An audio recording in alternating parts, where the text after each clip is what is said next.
Hello, Justin McDonald here with another quote for you. Today's is from Joe Polish again. And he said something about saying that selling is evil is like saying oxygen is evil. Saying that selling is evil is like saying oxygen is evil. So, ladies and gentlemen, if you thought selling and salespeople are evil, well, I got a news flash for you. They're not. And you could also say it's like saying water is evil, or fire is evil, or food is evil. So I think what he means by that is that selling is basically the oxygen of, or water of, how we get things, how you are able to even have a job. And I think part of the problem is people tend to see in the media, on commercials, especially, a lot of the sales messaging they see on a daily basis has a lot of bad elements in it, a lot of bad players, I guess you can say. And somebody might think of sales or a salesperson as somebody kind of like knocking on your door, bothering you with something you don't want. And I get that. Um, but also, selling might not just be for profit or money. What if you want to sell your date or your children on a movie that you want to see together? It's a different kind of selling, right? Um, Such and such actors in it. It's about such and such story. Let me just make sure we're still going live here. I do this every time. Yep.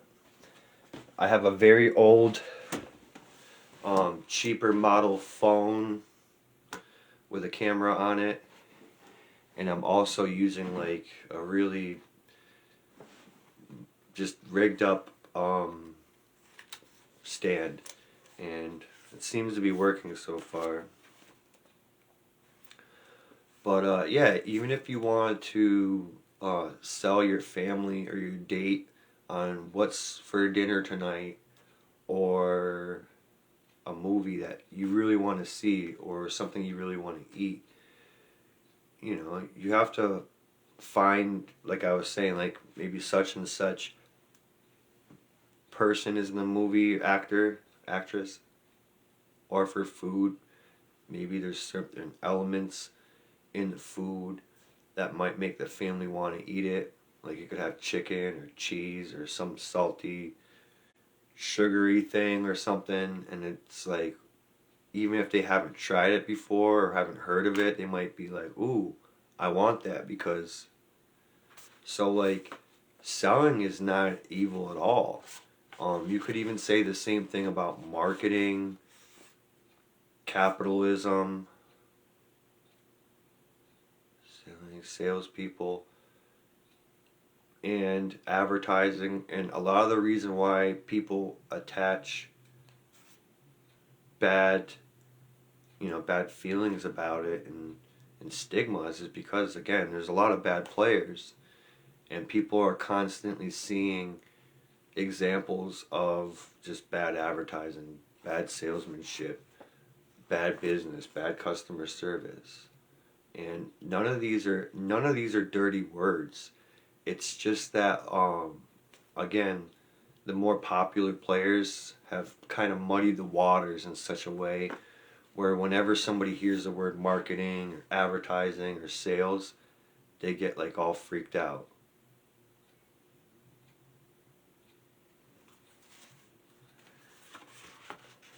So I'm gonna see if there's a couple parts of this book. It's a Joe Polish book. Life Gives to the Giver.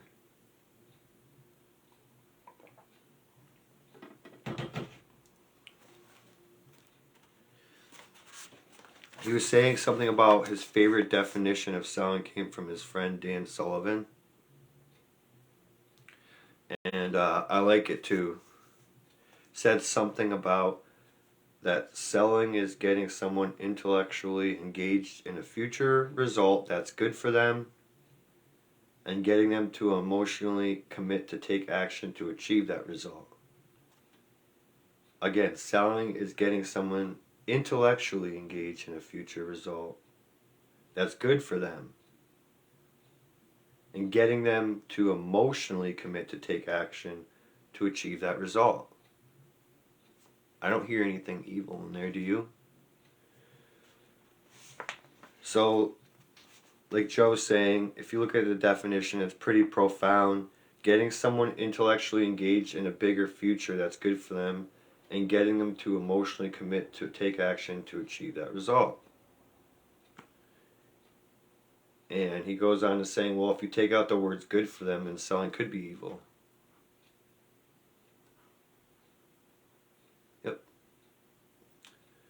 So, like, if you take Martin Luther King, who got people intellectually engaged in a future result and got them to commit to take action, or Mother Teresa, or John F. Kennedy, and like every salesperson on the planet. And then he actually says Hitler intellectually and emotionally engaged in a future result too. But saying that selling it is evil is like saying oxygen is evil. So even though Hitler did what he did, he found a way to intellectually and emotionally engage those people in a future result. So imagine if it was for something good instead of something bad. And then Joe goes on to say, no organism could survive without oxygen, obviously. No business could survive. No country can survive. No economy can survive and be free without sales. So everything that we use, everything that we buy, and then everywhere we go, like every business too, and every office had to buy stuff through a salesperson. You know, sales is the oxygen that makes it all work. You eliminate salespeople, you've eliminated the entire sales force. And he kind of goes to what I was saying before. Most people learn what it is they know about cars, about financial instruments, about plumbing, about anything else from salespeople. So like, that's the other side of that coin too. Is like we learn just about everything we know about certain products and things and events from salespeople too, even though we're seeing a lot of bad players. So just about everything you know about whatever is basically from a salesperson if you break it down. Because if anybody has communicated to you in a way that's got you emotionally and intellectually engaged in wanting to take action on something, then they technically have sold you on something. And there's nothing evil about it. It's really, it comes down to the person, the market, and what it is they're selling. Right? It's like, what's their intention? Who are they aiming the message at? And like, you know what I mean? Like, again, what are they trying to get them to do? Like, you know, what's the process like? When you start looking at things like that, then you could say good and evil, right? But you can't call a tool of communication, which is sales, evil necessarily. But you could see that a lot of people have taken that tool and used it for evil purposes, just like anything else. it's the salespeople that are incentivized to actually sell a product or service because they might actually make some money or commission that they're out there educating people about. Think about all the things we know in life that we learned about because we went to a store and somebody told us about it. Even if you saw like a t-shirt or something too, or like a banner or something, or something with a company's logo on it, and for some reason it got into your mind, and for some reason it drove you um to make the sale in some fashion, some way, even as a reminder, like there is a sales force in that too, and it might be imaginary, you might not be able to see it, but same thing, it's there's nothing evil about that.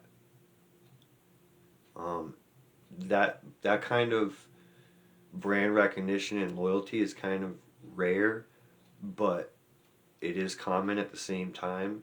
It's just rare for your average Joe company to have that kind of recognition where they see the brand or the logo somewhere and it actually drives them to take action. But there are times it does actually work in very small niche situations, and it's nothing like sneeze at either. Like on some level, you do want to have that, but you don't want to spend all your money on like your brand and your logo because you really want to concentrate your marketing efforts more on like the direct marketing sides of things, and like and communicating and touching people in such a way, um, but not like you're not going to have as much success if you just like create this brand and logo and just throw it in people's faces before like there's even really a lot of sales made or anything. People, it's not the kind of advertising that people want to see. I don't know if it's anything that's really worked. Maybe it has, but I mean these days I think the accumulation of sales and word of mouth on some level, like if you think of chicken or the egg kind of thing, like that needs to come first. Like the market of people that are like engaging and taking action, then then more of like the product itself and the branding and the logo stuff can kind of come in after. Or yeah, I don't think that I think that we a lot of times look at it backwards, where we you know create this brand and logo in somewhere in the process of like building this product, and then just like putting it out there, like hoping people would want it, and then just making sure you get your brand and logo in check and have that attached to it. I mean, it's not a really successful model to do business. I hate to say it. It's kind of like the way they teach you in school, and it's kind of like how a lot of people start off. But really, you're gonna fare better, and you're gonna get way better results if you actually like study the market and the people and the psychology and the humanity side of things, like within the market, like see what the problems are, like they're already buying stuff. What are they buying, and how do they feel about it? Maybe there's something in there that you can do better and improve on. And if you start with that kind of foundation, you're going to have a lot more success, because a lot of products are like a dime a dozen if you think about it. It's really like tapping into those minds and the people and the community and that word of mouth stuff, um and having like really good customer service, and having really good customer service meaning like you're actually listening to the prospect, but listening to them before they even say anything, in a sense. You know what I'm saying? Like, you're studying these personalities and these people, and you're following patterns and things having to do with what they're complaining about, what they're upset about, what they think.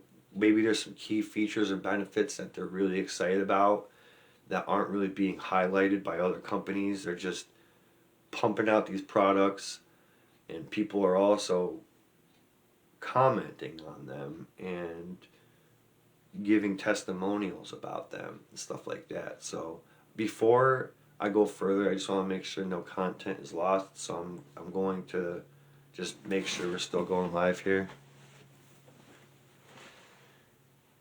And we are still going live here, so I don't want to touch nothing. So let's wrap this up. And what Joe was saying too, it's not like you're sitting at home watching the documentary on, how a DVD player works. You learn that stuff from salespeople, right?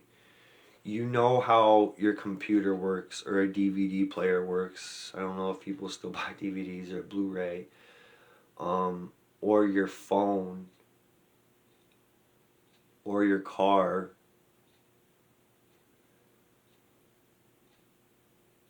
Skip the car one because that one you're probably learning from a parent or relative or driving school, which is another. It could enhance sales of cars, but I don't think that would be a good example. However, the newest iPhone and like a lot of tech devices, computers, definitely phones. Yeah, you don't go and like watch documentaries on how they're made, how they work before before you make your purchase decision necessarily, right? Or just to figure out how they work. Like, you know how to use your phone that you're watching this probably on right now because basically a salesperson showed you how it worked. And it doesn't necessarily mean like the person that was in the store showing you, which is often the case. This might literally be a friend, a coworker, a relative, a loved one, a person passing that was just using it without like trying to show anybody anything as a tutorial or anything. And you might have just picked up on it just in passing, and it somehow struck a nerve in you, and it might have gotten you to not only make a decision to not make a decision and make a decision to make one, but you probably learned a thing or two watching somebody else just do something, and maybe not in your eyes or the person using its eyes, but like in the eyes of the company, it's one of the best forms of advertising because nobody's out there is like, buy this thing. There's just like a demonstration happening where another stranger that might not have seen this before is now getting the opportunity to see it in action, and that is going to more effectively get them to buy than watching something on TV. Let me repeat that. Watching somebody else demonstrating a product or a service without being sales pitchy, just using it, is more effective than somebody watching something on TV or YouTube or whatever. Hulu has commercials. Whatever has commercials, right? Commercials are very rarely, in my opinion, going to drive somebody to make a sale unless there's an actual call to action on there. Buy now, get your thing before such and such a date. Maybe that might work, but your business is going to have more success advertising by demonstration. So even landscapers and people that do things on houses and roofing and flooring and all those other services for houses, their best advertisement, in my opinion, I could be wrong, is when they actually have all of their logos and branding on their vehicles, on the company vehicles and such, but they're at somebody's house doing the work, and the work is good. But you gotta have those elements all there. The work is good. They're at somebody's house, customers, not just in your front yard. You're at somebody's house doing the work, branding, phone number, whatever, on the side of the vehicle, at the house they're working on. The work is good. The workers, the people working on it look competent. Nobody's doing anything weird. That is good advertising. But see, some people even mix that up and they say, well, let me just stick the magnets on my side of my van or my truck and drive around and hope people are going to call. Hey, if it's a local person, sure. Once in a while, you're going to get somebody that's like, hey, what's that local plumber's number? And they didn't write it down. They're still going to have to go in the phone book and look for you. But where I see it really working is plumber or whatever is at somebody's house, neighbor, driving by, walking their dog, bringing kids to school or something, was like, hey, I'm having these problems too. It doesn't even matter if the phone number is on the side. They'll just go talk to their neighbor. If they talk to their neighbor or look on Google and be like, where's Joe the plumber? Because my neighbor trusts them. Maybe I can trust them. You know? So, like, that's what I mean by demonstration. Somebody that they might trust, a friend, a neighbor, a coworker, a loved one, or somebody is demonstrating using the product, they might use it too. And this works with cars, especially with cars. Especially with cars. Certain makes and models. Such and such family member, person, whatever we just said, any of those people in their world drive that vehicle and they like it. Demonstration. Word of mouth drives a sale. Same thing with phones. Oh, my whole family, everybody at my work, everybody at my school, blah, blah, blah, blah, blah. All my friends, they use these iPhones. They use these phones. They all love these phones. They're always posting things with these phones and taking selfies and all these things and great cameras and social media and latest, greatest. They didn't watch a documentary on it, right? The demonstration was happening. The salespeople were in disguise. It wasn't like Apple kidnapped all your friends and family and co-workers, I hope not, and said, make people buy iPhones. No. People were enthusiastically sharing and demonstrating using the product.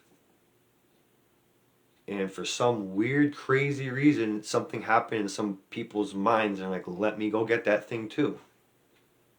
They might not have ever seen an iPhone ad, but the salespeople or everybody around them using it, demonstrating it in plain sight.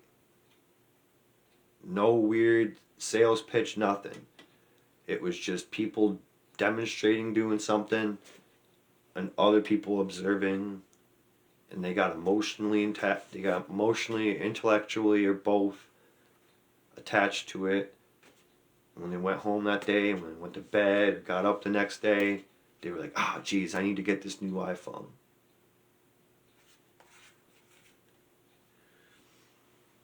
So not only are salespeople not evil, salespeople are saviors. Marketers are saviors. They are the carriers of messages all over the world. Every significant thing that has ever happened to mankind came because someone was incentivized to sell it. So you can even think about religious stuff too.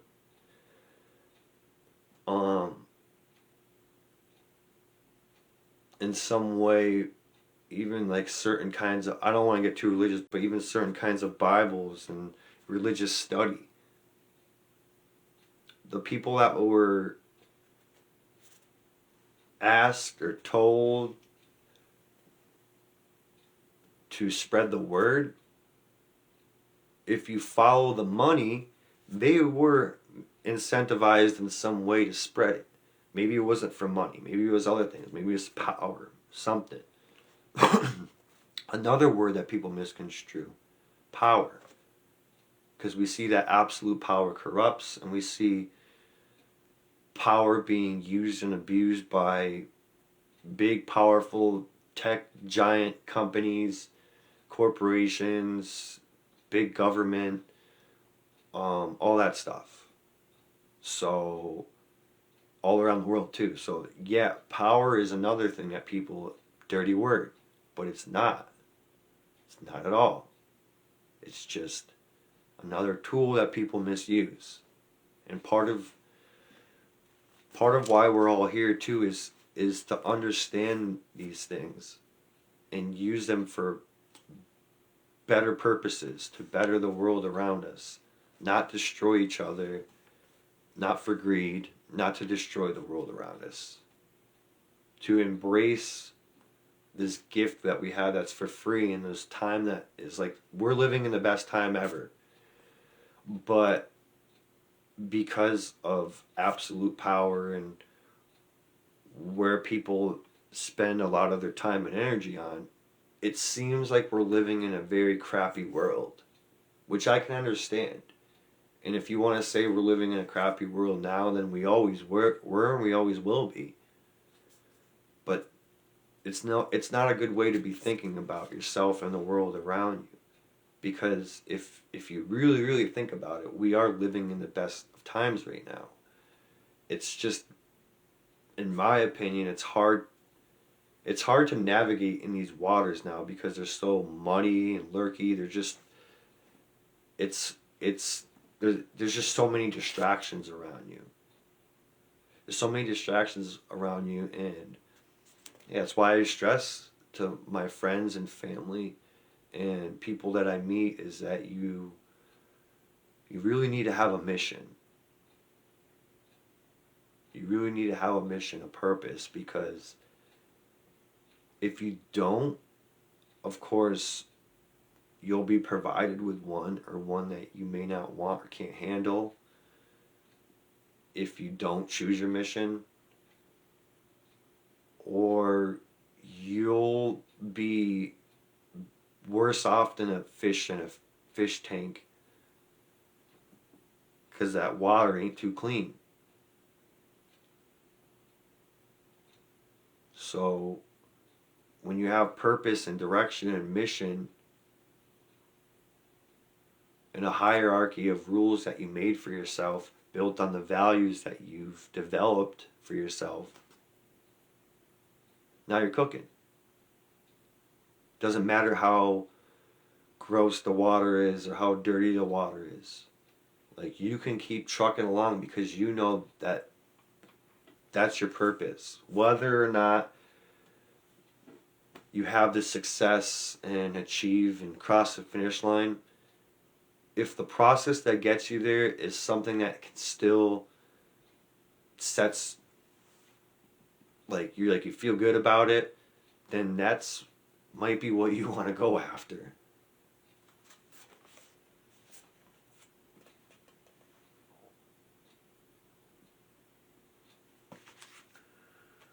But yeah, a lot of people get manipulated in car lots and in different environments, and that's why they think selling is bad. That's just my dryer beeping. But people love to be sold. I think I would reword that by saying people people like to buy, but they don't like to be sold. Actually, I think that's what I would say. I think people love. We all love shopping. There's like, I don't know if it's like oxytocin or dopamine or whatever it is. These endorphins, they get released when we make a purchase. When you go to the mall, when you buy, maybe if you buy groceries or whatever it could be online. Maybe it's something you do on your break or at the end of the month or year or day, and like just like the shopping aspect just had, it's like a feel good drug almost. But people don't want to feel like they got a raw deal, or that they don't want to like just buy something from some greedy salesperson that just wants money. Or if there's just a lot of evidence that doesn't align to their values, like it's like a company that you can't stand behind, and their practices just don't align to your values, and just so on. So it just starts stacking up, and you're just like, I'm not spending my money that way. So that's what I mean. People don't want a raw deal, or be sold on something, or feel like they're, you know what I mean, feel like they paid too much or didn't get a good value. Like that's what people don't want. But people love to buy. People love to, like, when they have the funds to buy stuff, they love to buy. You know, it's enjoyable. It's fun.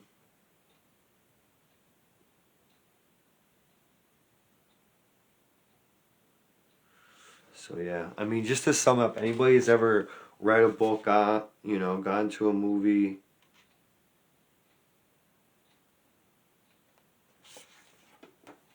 or anything like that, knows that there's some form of selling involved in that too, and it doesn't have to end with the person getting monetized for it, or someone having to cough up money for it. There's all kinds of ideas and situations and events that happen in your life that people will sell you on reasons on why to do it or not do it. And this is why selling is not evil. Self-defense, guns, not evil. However, people use guns to rob people. People have used self-defense to hurt people.